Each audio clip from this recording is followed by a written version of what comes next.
It's Emil. It's Emil Guillermo. Emil Amok to you. Yeah, Emil Amok. Not somber. I was talking to a friend yesterday and he said, Emil, here's the problem with you at NPR. You were too excitable. Too excitable. Okay, I'll lay back. I should have sounded like this. Then might still be there. Yeah, possibly. Possibly. I mean, that was always the key. You had to sound like, oh, yeah. I keep thinking about the Alec Baldwin Sweaty Balls sketch on Saturday Night Live because that was a spoof on, if I'm not mistaken, a spoof on public radio. And now, look, with the internet, you don't have public radio is like scrambling. They're saying everyone's doing audio now. And it's not public radio because public radio, they sound like the big boys now. I mean, they sound like mainstream NPR. And now people who I know still at NPR, they're saying, oh, Emil, the latest is we just do podcasts now. We can't get on the air. The shows get on, but we do podcasts now. Anyway, welcome to the program. I'm Emil Guillermo. Emil Amok to you. This is our takeout, Emil Amok's takeout. Our takes on all things considerable. And, we go on at 2P Pacific Live. But I like to come on a little early because there's a lot of stuff to talk about. Besides the big stuff, we're going to talk about invasion creep, now the I word imminent, because the I word the other day was invasion. They didn't want to say invasion. Is it invasion, incursion? Is it imminent? We know what it is now. And Biden used the term invasion yesterday. He used it, not to say that we're in it, but,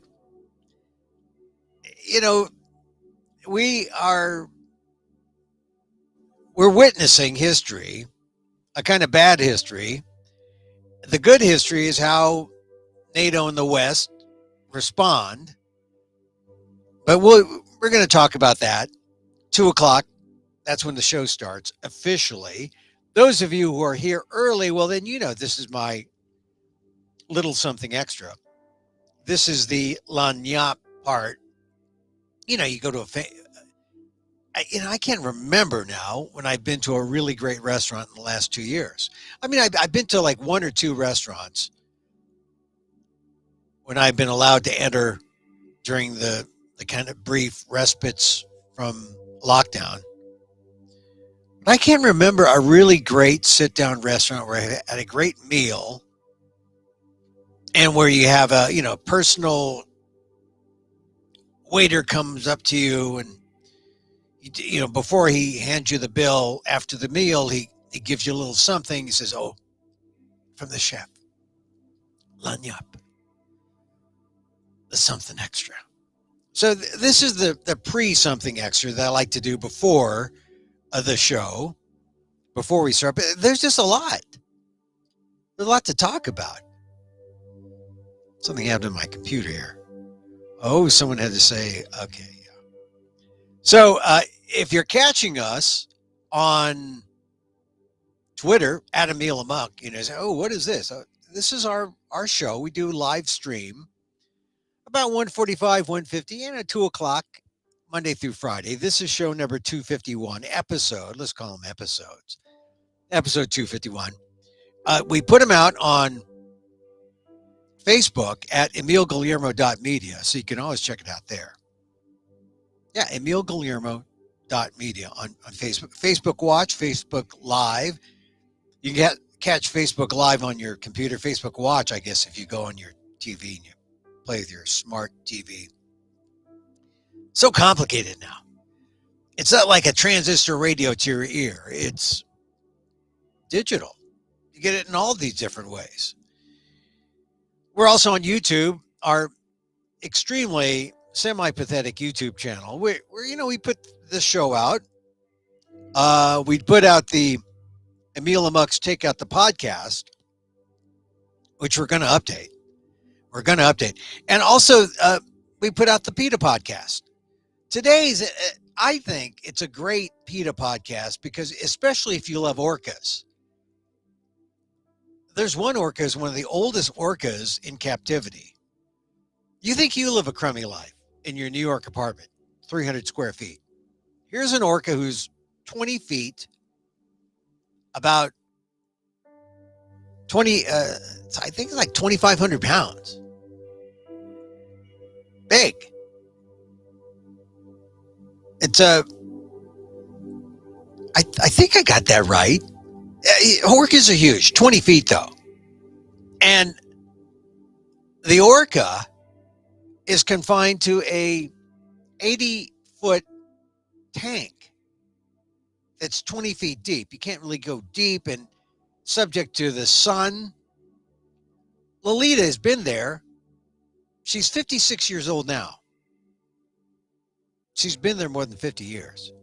Captured at age 4 up in the Northwest, brought to the Miami Seaquarium, they call it. And she's been living there doing tricks and all that, like animals shouldn't do. She needs to get back to sanctuary. She has pneumonia. Catch the story on the PETA podcast. If you love orcas, I mean, and if you hate SeaWorld, you'll hate Seaquarium in Miami. And why the heck Seaquarium has held Lolita all these years and now has not cared for her sufficiently. Violations of Animal Welfare Act rules. Check out the PETA podcast, wherever you podcast. And also you can check it out on my YouTube channel. So you get this show, this live stream show here on YouTube, on Facebook. And as I said, Monday through Friday, we hear a lot going on today. I'm going to put on my glasses here. There's so much going on. We'll talk about invasion creep once we cross the 2 o'clock hour. And we'll talk about AALDEF and Asian American history. They testified in Maryland. It's a big deal. It's a big deal, Asian American history, that we need it. States are now trying to set curricula in, say, Illinois, Seattle, but it's a state-by-state thing. And Maryland is primed to be the next state. There's a bill there. AALDEF is behind it. We'll talk about Asian American history. And what a colleague of mine, Phil Tajitsu Nash, who teaches Asian American history, lecturer, an attorney, we'll talk about what he says. Talk a little about race, history, poll wokeness, and do a news scan. But I do want to talk about this first. It's a poll that people were taking. No, I'll get to that later. Let's just get into, topic A. Topic A is Ukraine. And I'll tell you, it's not the maps. And it's not seeing the Donbass and seeing, oh, this is the area that Russia is going into and this is how it'll expand. That's important. But what's interesting is seeing the people of Ukraine. And you recall that they were saying, oh, look, this has been going on for 8 years. We're kind of used to it. And now it's serious. The Ukraine parliament has voted to declare a state of emergency. There are protests in Ukraine gearing up for what could be a real confrontation on the ground. It's a sad. You see young people ready to flee. We're going to have war refugees because of this. But I was watching on television people with their kids on their shoulders saying, this is not happy. This is a sad time. Putin's choosing war. But we will be prepared. Our country will not give in. I mean, they're digging in Ukraine. And this is what people need to know here in this country, especially Asian Americans, Filipino Americans like myself. I mean, we've talked about the colonization of the Philippines by the United States. Here's a way to understand and to get a sense of what's going on in Ukraine. It is no less than the colonization of a free country by the bully Putin and his Russian forces. That's all you need to know. That's the story. It's colonization when the invasion, or what I call invasion creep, ultimately takes place, and the troops are in, the tanks are set. It's the evolving invasion creep. The invasion creep, though, the ultimate invasion creep is Vladimir Putin. And we're just waiting to hear when it really is on and there's bloodshed. Because then it really is, I mean, it's official now. I mean, official, what's official? When you hear the first shot, the shot heard around the world, right? In this instance, that's going to make you say, oh, we're in this thing. It's possibly the biggest thing militarily in Europe since 1945. Or since before the war, 1939. That's how serious this is. I'll tell you, I heard something, a press conference today. John Kirby out of the Pentagon answering questions about where we are right now and how far away, has diplomacy, is that possibility gone? Here's John Kirby talking about Putin and where he is and what America's stance is on Putin. This is the Pentagon. Clearly, if he chooses war, he chooses violence, which means he's deliberately choosing to put lives at danger, soldiers' lives, civilians' lives. And he's going to have to bear the responsibility for that. And I would hope that he understands that some of those lives at risk are going to be his soldiers' lives. And he's going to have to answer to Russian moms and dads about their soldiers that aren't making it back home alive or making it back with injuries. This is a significant thing because people I talk to say, Emil, I don't know how Putin can do this. I mean, and how the Russian people, they don't seem to be speaking out. And, well, there's one reason for that, one good reason, and that is what kind of information are they getting besides Russian propaganda? What kind of information are they getting? This is a significant way to control a populace. Make sure they're behind a curtain with no free information coming in. Make sure that you give them or feed them what you want them to know. And then they're saying, no, what's the big deal? There's nothing going on. There's a big deal. The free world knows. The free world is witnessing this. It's one of the reasons why the internet is such a virtuous thing when you can get by the censors, because people see, oh, that's what's happening. That's what's going on here. And if people are seeing what's happening in Ukraine, well, we should see it.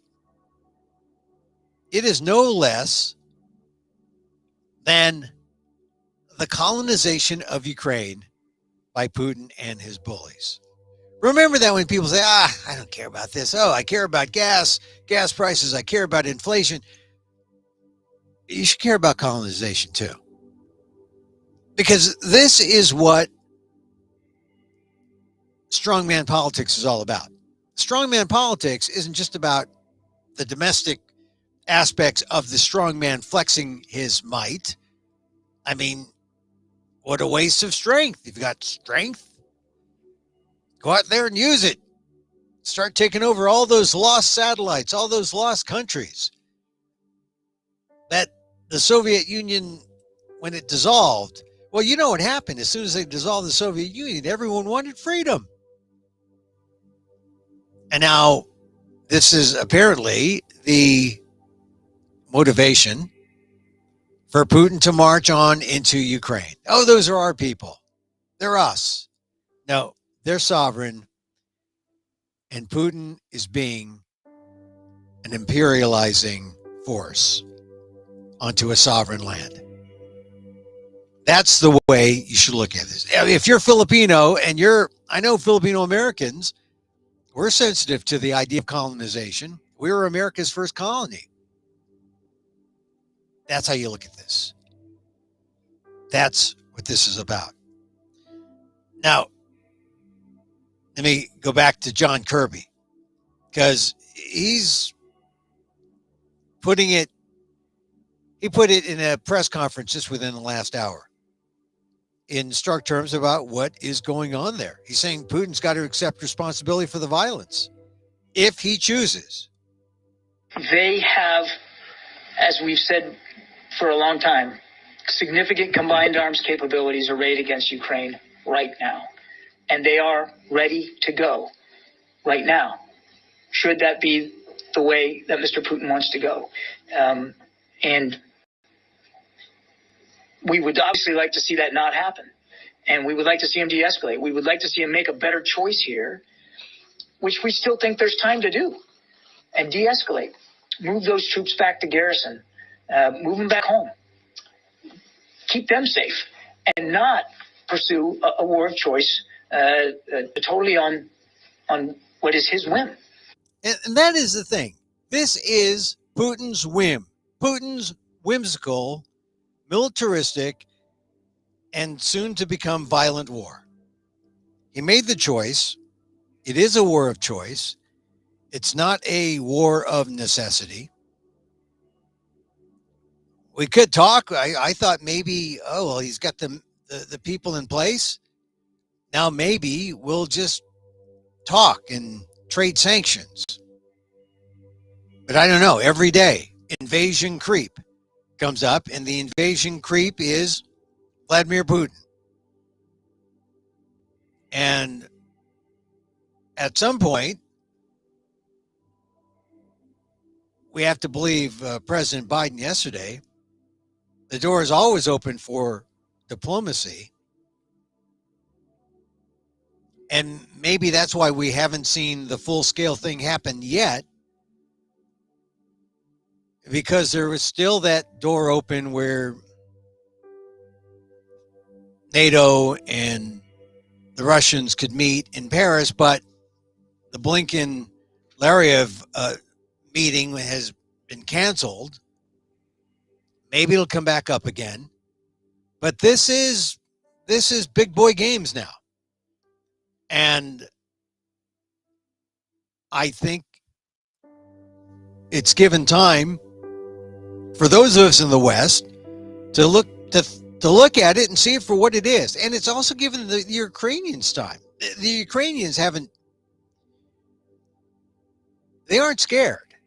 I mean, there were rallies last night in some of the cities that are far off from the areas that are,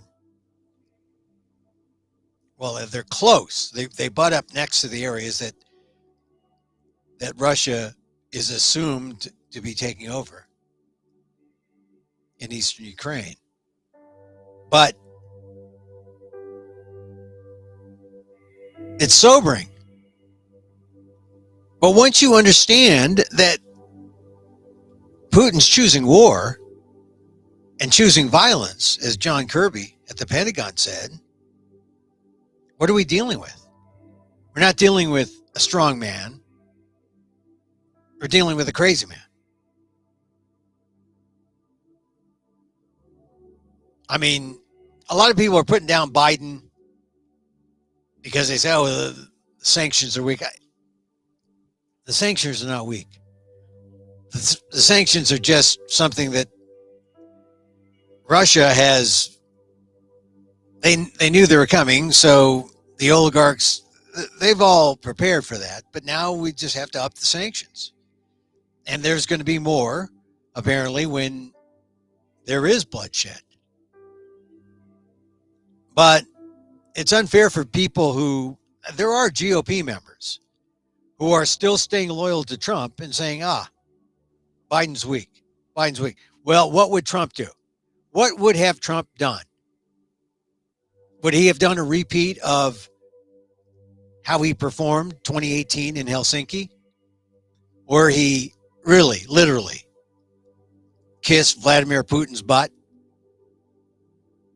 Or he said, did Russia meddle in our politics? No. How do I know? Because Putin told me, gave me his word. That's what Trump said. No, Trump was weak. That's weakness. What Biden has done is strong. It's as strong as you could be and still be peaceful. But it's a defensive act. It's not an aggressive offensive act. The offensive is being put on by Putin, but it's not a matter of strength. It's a matter of whim. And kind of an act of a madman. That's what we have to understand what we're dealing with. What is he? I mean, is he just trying to get back all the pieces that fled when the Soviet Union dissolved? Is he just trying to... Well, certainly, the West allowed him to take Crimea.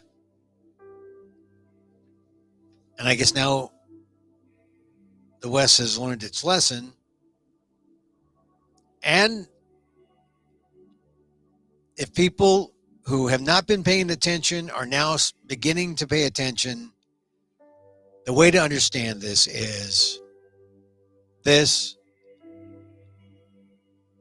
is Russia's imperial move into Ukraine. And of course, if you're a lover of democracy, if you're a lover of freedom, you must defend NATO, its allies, as they stand up to this aggressive imperial force. That's what it is. Imperialism. A quick scan of some of the opinions in the news. Madeleine Albright, U.S. Secretary of State from 1997 to 2001. Is that all? I had the good fortune of meeting her a couple of times. So here's what Madeleine Albright says. She says, should he invade Putin, it will be a historic error. In the 20-odd years since we met, Mr. Putin has charted his course by ditching democratic development for Stalin's playbook. He has collected political and economic power for himself, co-opting or crushing potential competition while pushing to reestablish a sphere of Russian dominance through parts of the former Soviet Union. Like other authoritarians, he equates his own well-being with that of the nation and opposition with treason. He is sure that Americans mirror both his cynicism and his lust for power, and that in a world where everyone lies, he is under no obligation to tell the truth. Because he believes that the United States dominates its own region by force, he thinks Russia has the same right. And see, this is where the megalomania comes in. This is Madeleine Albright, Secretary of State, talking about Putin. But imagine Putin when he's in Helsinki and he sees how he could play Donald Trump.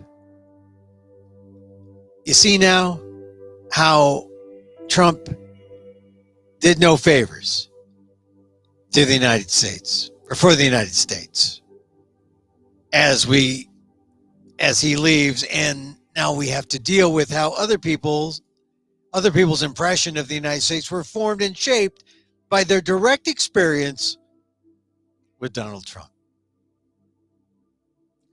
That's got to be one thing that burdens Biden.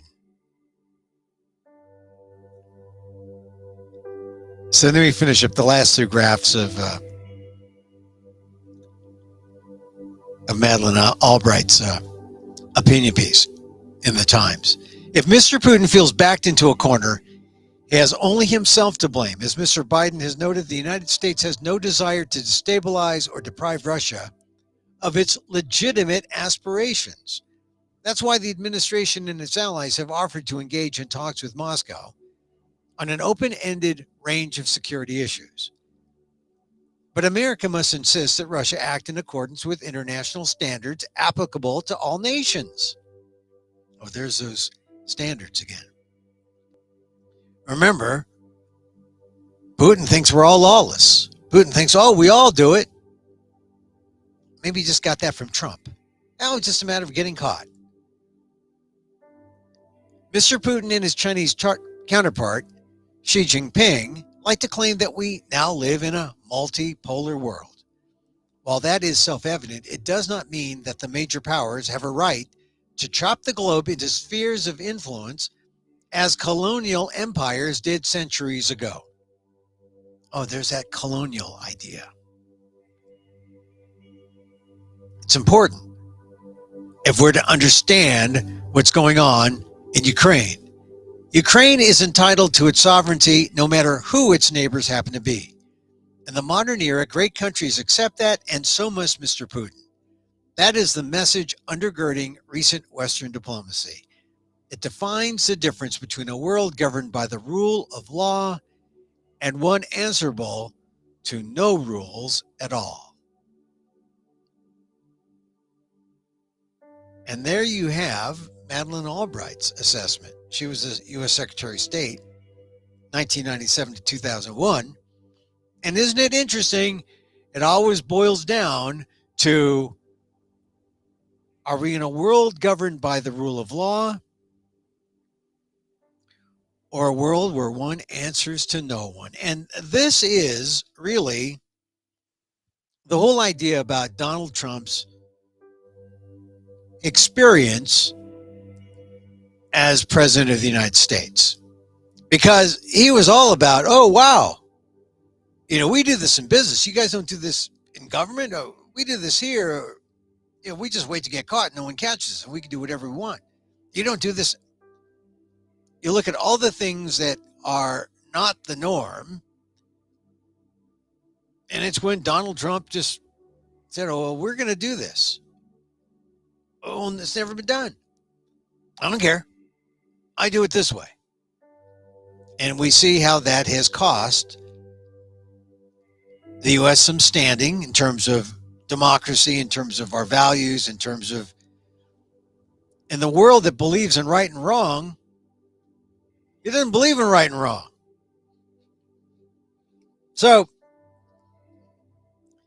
we shall see. We shall see. I always have to check to see, well, have we invaded yet? It's still Ukraine Parliament votes to declare state of emergency.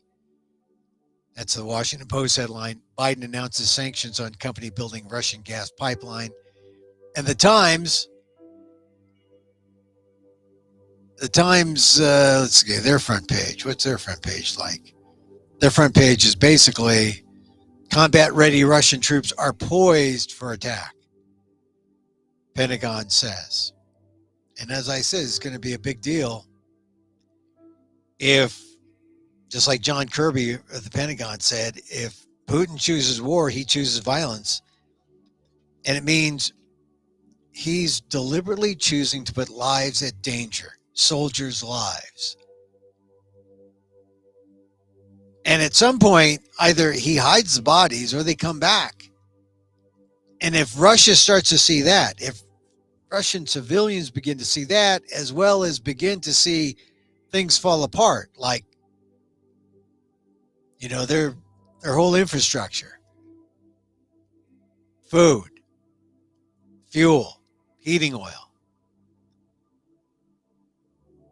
that may be the internal demise of Vladimir Putin.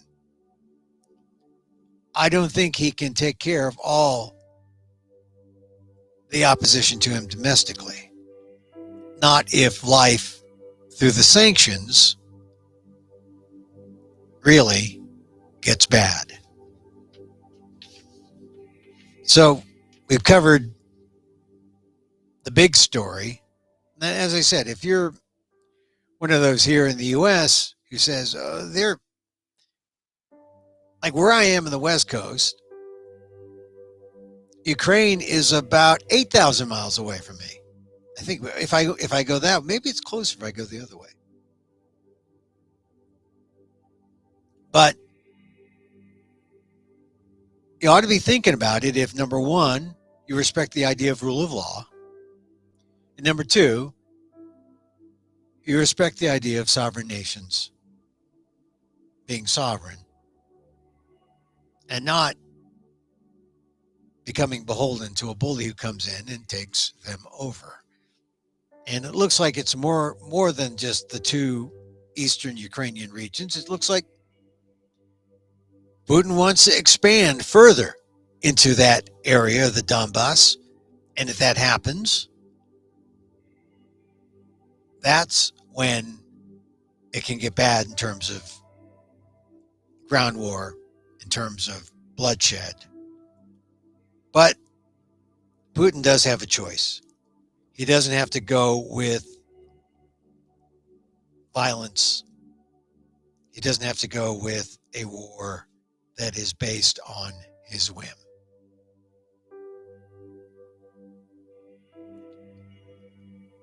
So that's the big story of the day. The other big story is that what we need to think about is how is this going to be looked upon in history? Or will we remember it? Will people remember it? For example, a lot of people don't remember even what happened to Crimea when it was taken over a few years ago. I remember when I was at NPR that 1989 began the big reversal when, the fall of the Berlin Wall, the fall of Ceausescu in Romania, the fall of the Soviet Union, all the independent countries. I mean, you started hearing about all these former satellites becoming their own countries. And now we have one Russian who's saying he wants to go back in time, it seems. So the idea of history is important. We have a move right now when it comes to American history to forget about everything that makes us feel bad. People, you've heard of critical race theory, the people who are critical of critical race theory. I like critical race theory. I think critical race theory, which is a sort of a legal academic notion, they look at history through laws passed, and it was really a law school based way of looking at how society has gone forward or not. It was never really looked as a curriculum builder in the high schools or elementary school, but it gets distorted and people say, oh, critical race, they're teaching the My Weekly Reader version of critical race theory or whatever. They use it to build up this anti-wokeness. So we have this idea of anti-wokeness that has spread through the nation. But I found this, a CBS News poll is saying that if the Republicans want to waste their time on this culture war or wokeness, it may not be worth it.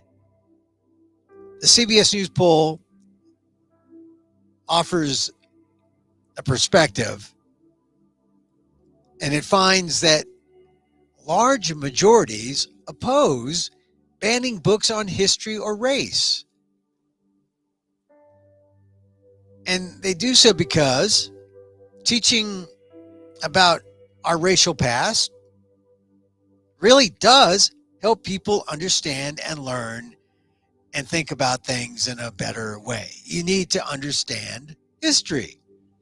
Here's what the poll found. The poll found that 83% of Americans say books should never be banned for criticizing U.S. history. Yeah. Is that a surprise? 83% of Americans say, yeah, books should never be banned for criticizing U.S. history. Critical thought, we accept it. 85% oppose banning them for airing ideas you disagree with. Of course. This is about free speech and debate, and you can have one opinion. Here's another opinion. We can converse. We can come together. 87% oppose banning books for discussing race or depicting slavery. And meanwhile, this is what this CBS poll says. And you know, my subtitle of the show is WDAAAT. What does an Asian American think? Well, I mean, because they don't ask us, right? There's never enough of a sampling to say, oh, this is what Asian Americans think. But I'll tell you what they think. They would be with the 83% that say books should never be banned for criticizing U.S. history. They would be with the 85% saying they would be opposed to banning books for airing ideas that people disagree with.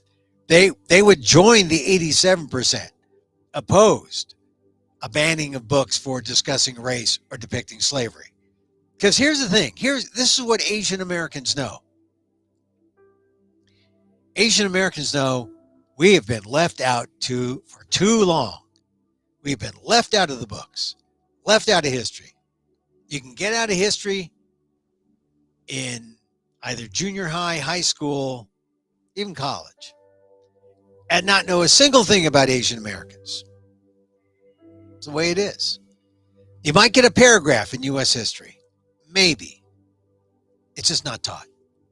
It should be taught as part of a comprehensive look at all of race, all of ethnic history in America. It's American history. More of the poll.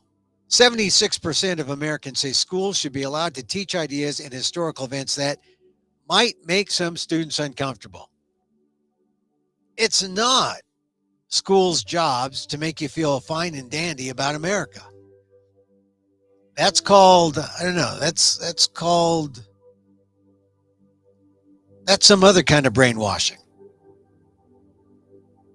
The Young Republicans Club, Up with People, something. The job is for schools to give people real facts, real information, real scholarly research that helps them understand historical events and ideas.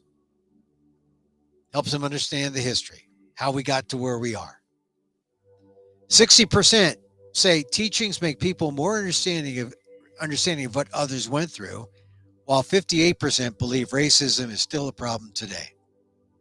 So, 58%, a little more than half. I guess that means that a little more than half think that it's not a problem. That's polarization. 66% say public schools either teach too little about the history of Black Americans or teach the right amount. Yet 59% say we've made a lot of progress getting rid of racial discrimination since the 1960s. Well, if you watch that LBJ documentary, well, then you know we have come a long way, but not all the way. We've come a long way, and we need to make sure that we learn this stuff. It's American history. Who are we going to teach this stuff to? The Russians? They can't export our history. They don't know about our history. So it's interesting because, all right, I'm reading the Plumline column in the Washington Post, and the writer says, here's how Republicans like to think of critical race theory and all this. They like to say if you focus too much on the persistence of racial disparities in the present, you're denying that racial progress has actually taken place. And you're telling those really impressionable children that race still matters. Well, it does still matter. What these people want is they want the uplifting, positive stories about our country, otherwise known as non-critical nonsense. And that is what we have to get away from. We have to get away from that thinking that, oh, we need all this positive, up with people stuff. No, we need everything. We need all the information we can get for history. First of all, we need to teach it honestly and not try to denigrate people who want to give us the full picture of what went on in the past. And I think Asian Americans would be 100% with me. I know this because AALDEF was in the Maryland State House in Annapolis in front of a House Ways and Means Committee in Maryland, pushing for something called House Bill 922, which calls for Asian American history to be taught K through 12 in Maryland. K through 12.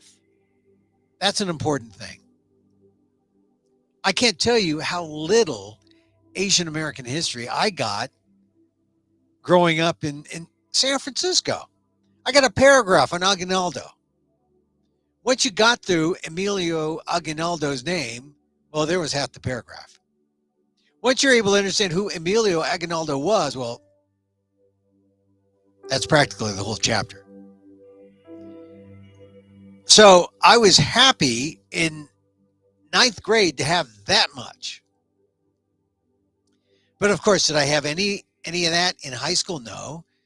I got some in college only because I demanded from my Asian, a course in Asia, studying China and Japan, that, oh, there should be room enough in the curriculum so I could study immigration from Asia to the U.S. involving Filipinos. Oh, yes. Good idea, Emil. The only time I got that. So we need, at every stage of our education, a sense of history. So this is what HB 922 in Maryland would do. And Phil Tajitsu Nash is an old friend of mine. He gave the testimony. This is his written testimony. He talks about a new curriculum of Asian American studies. He said, should start by celebrating the successes of Asian American individuals and communities, of course. However, the full story of Asian American history also includes two other parts: barriers that have held us back, and stories of those who overcame those barriers, and in the process vindicated rights that are enjoyed today by people of all backgrounds. Fred Korematsu. We talked about him yesterday. Fred T. Korematsu Day, January 31st. He's the guy who said no to the internment. Presenting Asian, this is Phil's testimony again. Presenting Asian American history in this three-part format will show us as human beings who have taken charge of our own lives and who are bettering society as a whole by standing up for our rights. It also shows history as the kaleidoscope that it is, not a one-dimensional snapshot that paints us as model minorities or perpetual foreigners. Oh, isn't that the truth? That is, or those are the two things we need to fight against: model minorities, perpetual foreigners. If you go to my AALDEF blog at Asian American Legal Defense and Education Fund, AALDEF.org/blog, you'll see when I write about the Olympics and Nathan Chen and Chloe Kim, I talk about how, do we need to worry about the model minority thing when we do so well, like Nathan Chen and Chloe Kim? We smashed, the preliminary run. We were so great that we didn't even have to do another one. We were so good in the case of Chloe Kim. Or the perpetual foreigner idea. I write a lot about Eileen Gu. Hey, see, I mentioned her. Another show, the Olympics are over, I still mention her name. It's because when she does not say if she's American or Chinese, she's American-born Chinese team, ABCT. The fallout is she perpetuates the perpetual foreigner idea. When people look at me and I don't have an Olympic medal to hide behind, they look at me and say, oh, you're not an American. What do you mean I'm not an American? I sure am an American. No, you're a foreigner, Emil.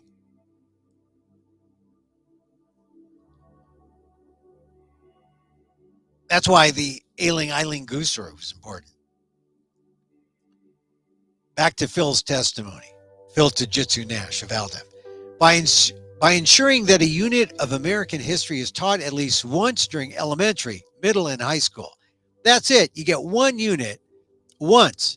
You can get it in elementary. So you can get the easy Fred Korematsu story. The middle school, okay, a little more relevant, age appropriate, the high school version of the Fred T. Korematsu story. K through 12, HB 922 will go a long way toward vaccinating our state's children against the scourge of racial intolerance and help them to grow up with a cultural competence toolkit they need to be productive and effective participants in an increasingly interconnected world.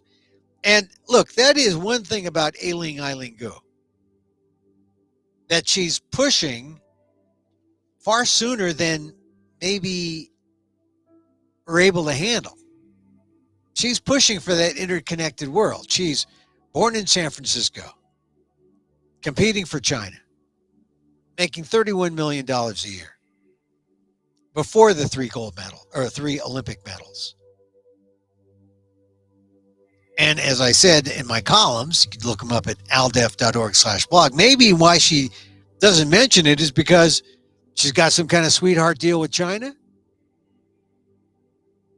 Or maybe it's a tax thing. Maybe the sweetheart deal has something to do with taxes. But we are in an interconnected world, and we will know a lot more about China, about Russia, about the Donbass, if we have more history. Certainly, we know a lot more about what's going on with Russia in terms of colonization,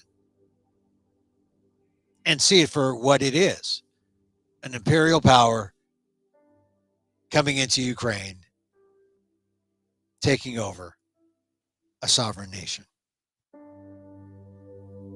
That's an important way to view Ukraine. That'll help you understand why it's important. So we got a little race history. We got the poll out. He told you, what does an Asian American think? We want history. We want it. Term to use here because. In fact, we want history, and we want it in our schools. I was interviewed yesterday by a friend who wanted to know about the San Francisco School Board. A lot of people are misinterpreting what the San Francisco School Board recall is about.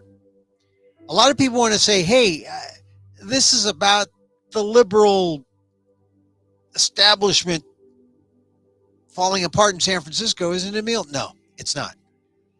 It's not about the liberal establishment falling apart. It's not even about wokeness, although the 3 school board members who were voted off were self-styled progressives.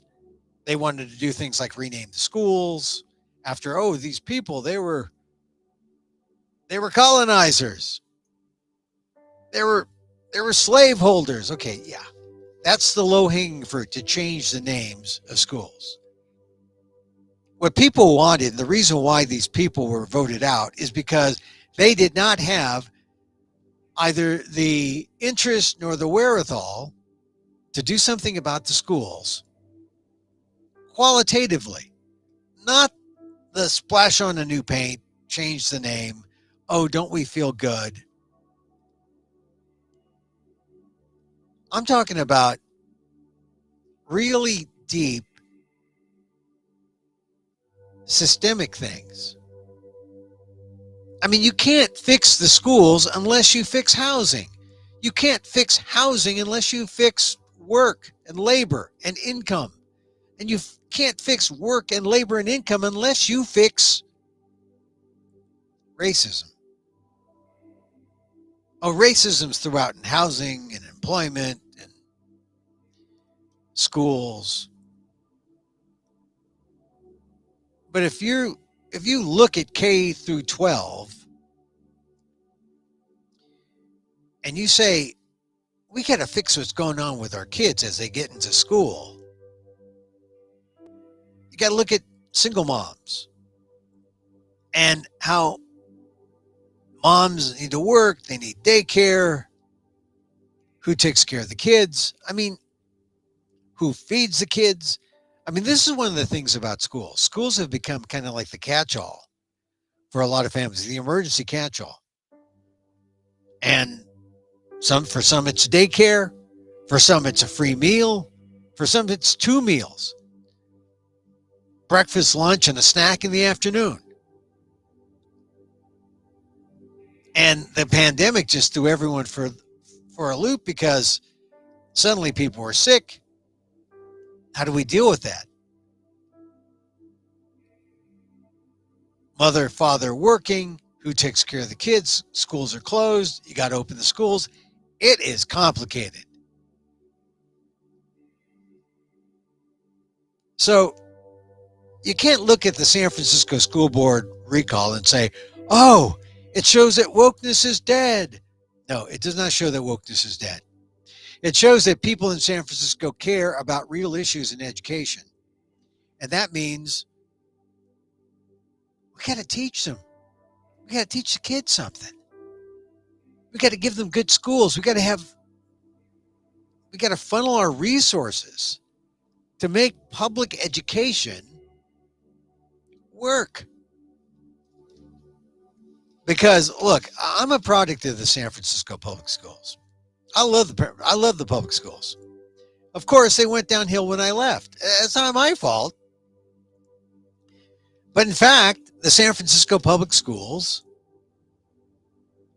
they were kind of on their last legs when I was there. And I only had a good education because I was able to go to Lowell High School. That is the thing that ignited Asians. Asian Americans got all bent out of shape, as they say,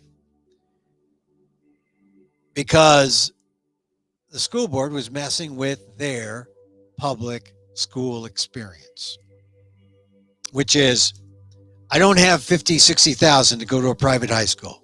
I need to go to the best. As a working class person, I need access to the best public high school. If I've got a kid and the kid shows academic talent, I have to be able in the public schools get what my kid needs. That's public education. And the 3 school board members, self-styled progressives, they weren't able to do it. So off they went, recalled by 70-80%. One right-wing critic thinks this is the easy bottom line. She writes, to think parents would sacrifice their children for your ideology or an ideology coming from within your ranks that you refuse to stand up to is political malpractice at a high level. What? She's trying to say that the school board, when they tried to do the name change of schools. Look, I went to Andrew Jackson. I would have changed Andrew Jackson School. What he did to the Indians, boy, I wish I never learned what Andrew Jackson did. I went to Andrew Jackson School. That was terrible. But this is what this right-wing writer says. Joe Biden received 85% of the vote in San Francisco in 2020. Those board members just lost their seats by more than 70%. A cultural rebellion within the Democratic Party has begun. Not true. That's not the reason why they were voted out, as I said. There's no cultural rebellion. People were mad because public schools are terrible in San Francisco. They're just terrible. And it just is asinine when the only thing you can do, the only thing you can think to do to improve the public schools is to destroy the best thing the public schools have going for it, which is Lowell High, the academic school. Really, it's the best thing that San Francisco has. You know, they can point to and say, hey, look, here's our obligation to public school. We have the great academic Lowell High School. So, as a San Francisco school board member, to improve public schools, we are going to kill Lowell High School and then do the lazy thing and allow people to go to Lowell by lottery. Not by grades, not by merit, but by lottery. Yeah. Leave it up to chance. That's no way to run a public school system. That's why they were thrown out. Okay. I think we're good. We got across all we needed to get across. I didn't get the chance to talk about, we'll get to them maybe tomorrow.